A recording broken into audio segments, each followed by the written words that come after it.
बहुत बड़ा योगदान उनका रहा आजादी के बाद से लेके आप कहें कि वो 52 से लेकर के या उससे पहले भी जो अंतरिम सरकारें बनी राज्य में मंत्री रहे बिहार में और कोई चुनाव नहीं हारे, कोई भी चुनाव देश में। बहुत बड़ा योगदान उनका रहा आजादी के बाद से लेके आप कहें कि वो 52 से लेकर के या उससे पहले भी जो अंतरिम सरकारें बनी राज्य में मंत्री रहे बिहार में और कोई चुनाव नहीं हारे, कोई भी चुनाव देश में।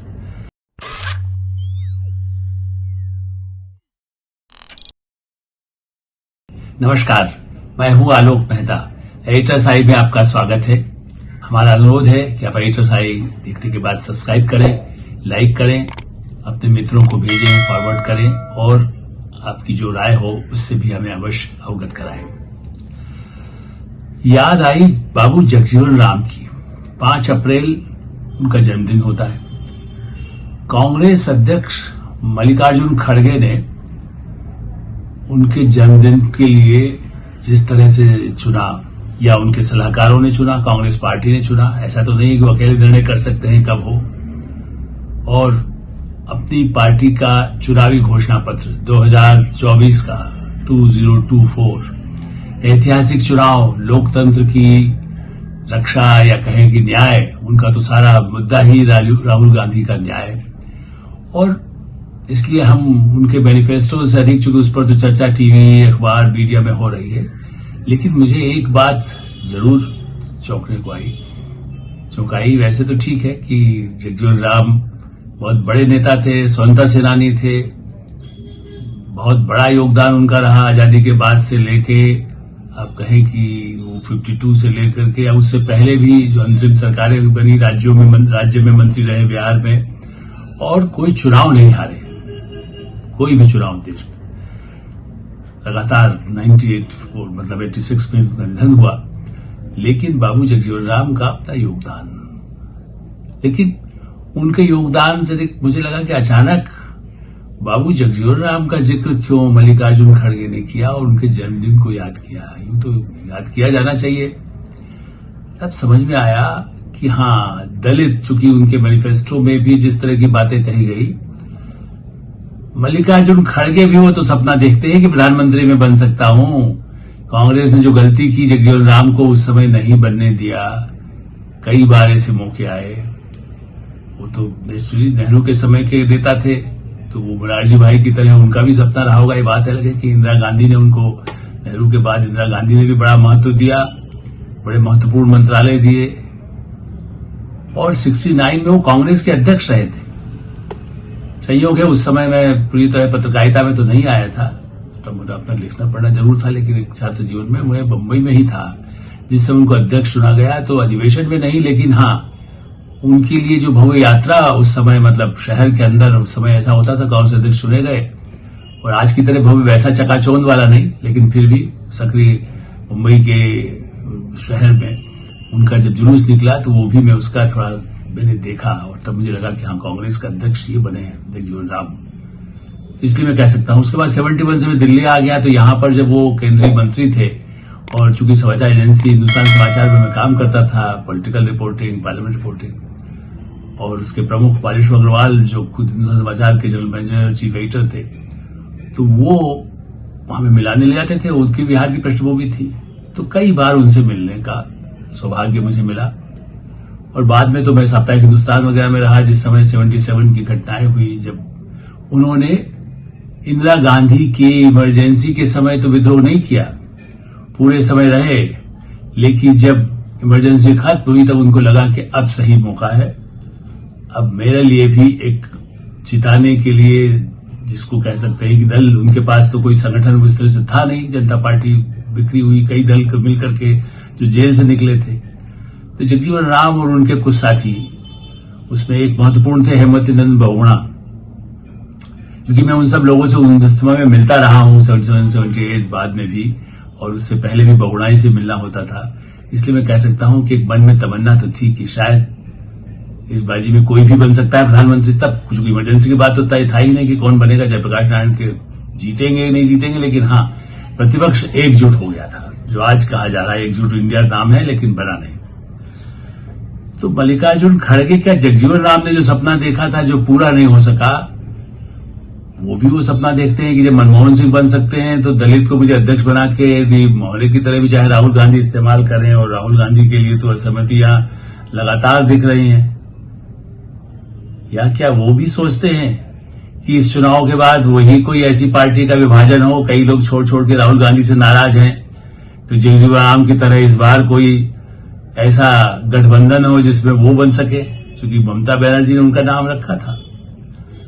वो दलित कार्ड खेल करके जगजीवन राम का नाम लेकर क्या मल्लिकार्जुन खड़गे प्रधानमंत्री पद की दावेदारी का अप्रत्यक्ष रूप से मैसेज भी देना चाहते हैं घोषणा पत्र के साथ?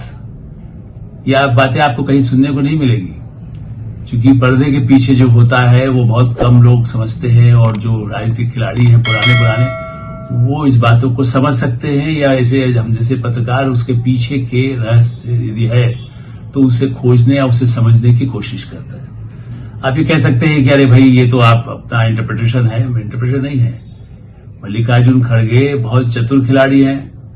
वो गृह मंत्री रहे कर्नाटक में, बड़े बड़े विवाद हुए, वीरप्पन विवाद, तेलगी विवाद, स्टैंप पेपर विवाद, बड़े भ्रष्टाचार के आरोप, उसके बाद भी वो बने रहे, और राजनीति में 82 की उम्र में भी वो बन गए, पार्टी के भी अध्यक्ष, बेटे को कर्नाटक में मंत्री बना दिया, इस बार दामाद को भी जो है पूरा गांधी परिवार से कम बड़ा नहीं ताकत उनकी इस समय अपने परिवार को आगे बढ़ाने के लिए है, उन्होंने दामाद को भी उम्मीदवार बना दिया कर्नाटक लोकसभा चुनाव में। तो लोकसभा चुनाव में उनको गठबंधन के बल पर, ये तो सही कांग्रेस को नहीं आएगी जानते हैं, लेकिन कांग्रेस को ज्यादा आ सके, और इसलिए खूब तीखा तेवर वो राहुल प्रधानमंत्री नरेंद्र मोदी के खिलाफ जितना अधिक, जिसको कह सकते हैं जहरीला शब्द कह सकते हैं, जहरीली बातें कह सकते हैं, सीधा प्रहार, संसद में भी वो, राज्यसभा में भी नेता है, और राज्यसभा मुझे कांग्रेस के ही नेता ने बताया था कि उनको राज्यसभा में क्यों नेता बनाया गया और क्यों उनको पार्टी की कमान सौंपी गई, क्योंकि राज्यसभा के नेता को भी एक केंद्रीय मंत्री की तरह और उसके बड़ा उसका एक पद महत्वपूर्ण होता है, तो दलित नेता भी दिखाना और उस सुविधा से कांग्रेस के अध्यक्ष का काम करने में सुविधा हो। जैसे कई लोग, सोनिया गांधी राज्यसभा में आ गई, जो नेता उचित समझते हैं कि कई सांसद बनकर के भी, अब तो रॉबर्ट वड्रा भी चाहते हैं कि भाई मैं सांसद बन जाऊं, अमेठी की जनता, उत्तर प्रदेश जनता पुकार रही है, मुझे बुला रही है, बुलावा आ रहा है, वो खुद दावा पेश कर दिए, तो वो अपराधी गनीमत है, उन्होंने प्रधानमंत्री पद का दावा तो नहीं किया, लेकिन कहा है कि जनता चाहती है, अब देखते हैं परिवार पार्टी क्या डिसाइड करती है। लेकिन हाँ, मल्लिकार्जुन खड़गे जिस तरह से उभर रहे हैं, आज भी जब उनसे पूछा गया कि दो ही चेहरे इस घोषणा पत्र पर, एक आपका तो क्या राहुल गांधी का, तो आप उनमें से कौन प्रधानमंत्री बनेगा, दावेदार कौन चेहरा होगा? तो उन्होंने कहा नहीं, वो गठबंधन जब तय होगा, हमारा पहले से तय है कि जब चुनाव में जो जीत जाएंगे, मतलब वो चाहते हैं कि भाई अभी से कैसे आए बनने वाले, मनमोहन सिंह का नाम किसने सोचा था, गुजराल का नाम किसने सोचा था, देवगौड़ा का नाम किसने सोचा था? तो गठबंधन, एक कांग्रेस में हमेशा लोग सोचते थे कि हमारे अपने बल पर हम जीते, लेकिन और जगजीवन राम ने पहले तो नहीं, कांग्रेस के नेता अध्यक्ष रहने के नाते कभी सोचा, लेकिन उन्होंने इंदिरा गांधी का जिस ढंग से विरोध करके 77 के चुनाव हारने में कुछ लोग नहीं मानते हैं, जो कि जनता पार्टी में कई लोग अपना, चरण सिंह और बड़े बड़े दिग्गज नेता थे, बीजेपी उस समय भारतीय जनसंघ थी, अटल बिहारी वाजपेयी थे, और मुरारजी और जिस तरह के नीलम संजीव रेड्डी जैसे नेता रहते हुए, तो वो नहीं बने। लेकिन ये है कि वो उनकी दावेदारी थी, लेकिन वो 70 और उसके बाद जब झगड़ा ज्यादा बढ़ा तो डिप्टी प्राइम मिनिस्टर चरण सिंह के साथ जरूर वो बन गए, मुरारजी के साथ, लेकिन बाद में चरण सिंह के समर्थकों ने जो दांव खेला और सुरेश राम उनके बेटे का सेक्स स्कैंडल उछाला, और मेनका गांधी ने अपनी पत्रिका सूर्या में उस सुषमा का मुद्दा और जो सेक्स कांड उठा करके उसके फोटो तस्वीरें उछाल दी। आज के समय का होता तो बड़ा ही डिफेमेशन बड़ा भारी होता है, आप कई तरह के कानूनों में फंसते, लेकिन बहरहाल वो उस पत्रिका में छपा, उसके बाद तो और भी उनका बनना कठिन हुआ। बल्कि यही नहीं, बाद में उनकी पत्नी इंद्राणी देवी खड़ी भी हुई, तो चुनाव बुरी तरह से बहुत ही कम उनको वोट मिले थे। ये बात अलग है कि बाद में सुरेश राम का तो राजनीतिक भविष्य चौपट हो गया था उस कांड के बाद। मीना कुमार कई वर्षों के बाद कांग्रेस में चुनाव भी जीती, हारी भी, लेकिन हाँ, लोकसभा के अध्यक्ष पद पर भी रही। उनकी भी सपना तो था कि उपराष्ट्रपति राष्ट्रपति उनको दलित के रूप में कभी माना जाएगा, लेकिन नहीं हुआ। प्रधानमंत्री तो नहीं बन सकती थी वो। तो ये तो जगजीवन की पृष्ठभूमि की मल्लिकार्जुन खड़गे जो खिलाड़ी हैं, क्या कांग्रेस पार्टी सचमुच में इतनी उदारता दिखा सकती है कि दलित, और जिस पे मैनिफेस्टो में भी कहा गया है पूरे देश में हम जातीय जनगणना कराएंगे, इस समय जो पिछड़ा दलित और मुस्लिम राहुल गांधी ने उसको पकड़ा हुआ है उस मोहरे को, चाहे दूसरे लोग नाराज हों, उनकी पार्टी के लोग कहते हैं भाई हम जाति के आधार पर नहीं जीतना चाहते, हम सांप्रदायिक आधार पर नहीं जीतना चाहते। जो पुराने सैद्धांतिक आधार वाले लोग कांग्रेस या दूसरी पार्टी में भी जो होते हैं वो कहते हैं कि संप्रदाय और जाति के आधार पर नहीं, काम के आधार पर हों।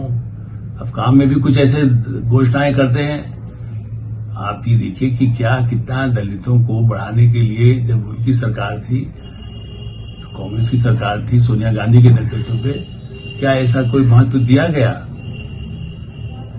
ऐसा महत्व दिया गया जिससे कि उनको प्रधानमंत्री बनाया जा सके? ऐसी स्थिति में निश्चित रूप से यह तय है कि मल्लिकार्जुन खड़गे ने अपना भी नाम और आगे बढ़ाने के लिए दलित कार्ड के नाम पर सामने, जिसको कह सकते हैं कि देख लीजिए हम बनेंगे, पार्टी टूट भी सकती है, पार्टी टूटेगी तो और दूसरे गठबंधन के साथी भी, ममता लालू अपने बेटे को वहां बनाए, शरद पवार तो यहां नहीं आ सकते हैं, तो कम से कम उन्हें को स्वीकार कर ले दलित कार्ड पर।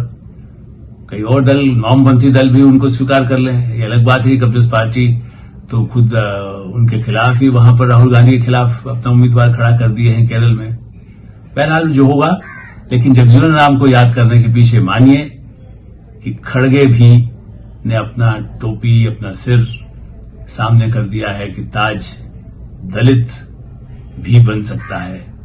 लेकिन क्या वो सपना पूरा होगा? क्या खड़गे इतने लोकप्रिय हैं? दिल्ली में भी क्या वो जिताने की ताकत रखते हैं? मध्य प्रदेश में जिताने की ताकत रखते हैं? यूपी या बिहार में जिताने की ताकत रखते हैं? कर्नाटक का श्रेय ले लें, उनकी पार्टी अभी जो जीती, लेकिन वैसे देखा जाए तो क्या उसका श्रेय ले सकते हैं या उतना उनका प्रभाव है? उन राज्यों में, उत्तर भारत के राज्यों में उनका नाम भी ठीक से गांव के लोग पहचानेंगे? पार्टी के लोग इकट्ठा करके ले आए जिंदाबाद करने के लिए, पैसा वैसा देकर के, वो अलग बात है। लेकिन फिर भी दावेदारी तो कोई भी कर सकता है। सपना देखना राजनीति में और चमत्कार की कल्पना करना के लिए पूरा लोकतंत्र, हमारी व्यवस्था इसके लिए स्वतंत्र है। चुनाव इसीलिए होते हैं। चुनाव के लिए शुभकामना। जो होगा देखा जाएगा। ये भी एक मुकाबले में अपना, जिसको कह सकते हैं कि रौब तो दिखा ही दिया खड़गे साहब ने जगजीवन राम को सामने नाम लेकर के। एटर साइड में हम यही विराम देते हैं। आप एटर साइड देखते रहें, सब्सक्राइब करें, लाइक करें, अपने मित्रों को भेजें और जो आपकी राय हो उससे भी हमें अवश्य अवगत कराएं। धन्यवाद, नमस्कार।